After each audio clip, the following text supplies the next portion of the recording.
जनतेचं हित लक्षात घेऊन जितक्या गतीनं ही कामं करण्याची आपली इच्छा असेल, मी पालकमंत्री म्हणून मी तुमच्या बरोबर मंत्री असलो नसलो तरी सुद्धा त्या पालघर जिल्ह्यावर माझं पूर्वीपासून प्रेम आहे.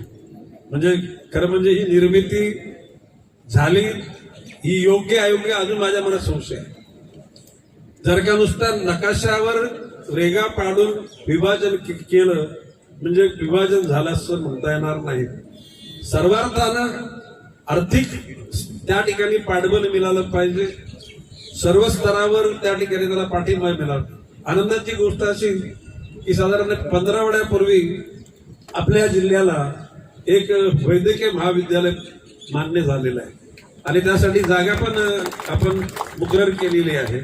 लवकरात लवकर त्याचा मूर्त तयार करून ते वैद्यकीय महाविद्यालय 100 विद्यार्थ्यांची 100 विद्यार्थी आपल्या इकडचे नाहीत,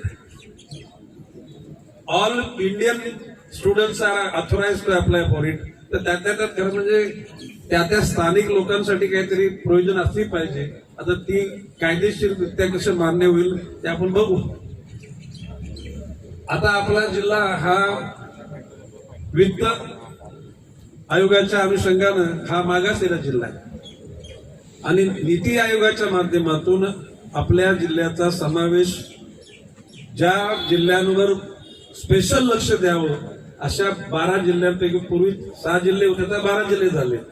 त्यामध्ये नीती आयोगामध्ये आपल्या जिल्ह्यात समावेश आहे. म्हणजे आपल्या जिल्ह्याचं राहणीमान प्रामुख्याने आदिवासी बहुल जिल्हा असल्या कारणानं या ठिकाणी वाढवण बंदर येणार, रिलायन्सचा पीटीए प्लांट येणार, समृद्धी महामार्गाची रस्त्याची जोडणी होणार. नुसते रस्ते जोडणे, लाईट येणं म्हणजे काय समाजाची प्रगती झालं असं म्हणता येणार नाही. आणि म्हणून देवेंद्रजी फडणवीसांच्या मनामध्ये सर्वार्थानं जे वंचित असलेल्या लोकांचा विकास, शैक्षणिक विकास व्हायला पाहिजे, त्यांचा आर्थिक विकास व्हायला पाहिजे आणि माननीय मोदीजींची तर ती इच्छा आहे. आणि म्हणून राजकारण निवडणुकीच्या नंतर बाजूला ठेवून समाजाचं हित करण्याकरता आपण एकत्र आला पाहिजे. मगाशी माजी मंत्री आणि आताचे आमदार राजेंद्रजी गावित यांनी हितेंद्र आपणचा उल्लेख केला. ही गोष्ट खरी आहे की राजन आपले आता आहे आजीव, त्यापूर्वी राजीव होता.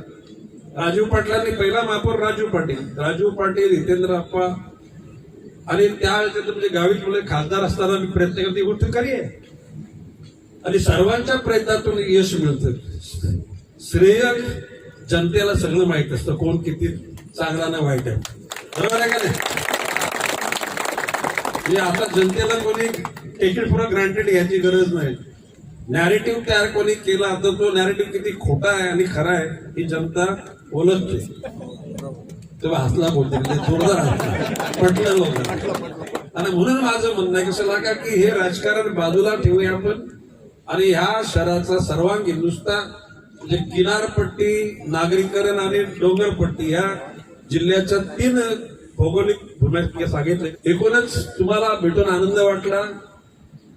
आता काय मी दर महिन्याला येईन असा शब्द देणार नाही, पण दर महिन्यामध्ये या वसई विरार शहराच्या एकूण प्रगती करता एक बैठक घेतली जाईल आणि 3 महिन्यानंतर एखादा कार्यक्रम झाला तर 3 महिन्यांनी एकदा येईल.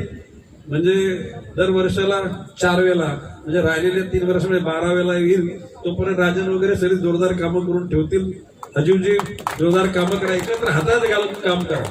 मी तुम्हाला सांगतो जनता ज्याच्यावर प्रेम करतो, जो 24 तास राजकारण करीत नाही त्याच्यावर, आणि तुम्हाला यश मिळावं, जनतेचं सुख तुम्ही जनतेला प्रदान करावं अशी इच्छा व्यक्त करतो.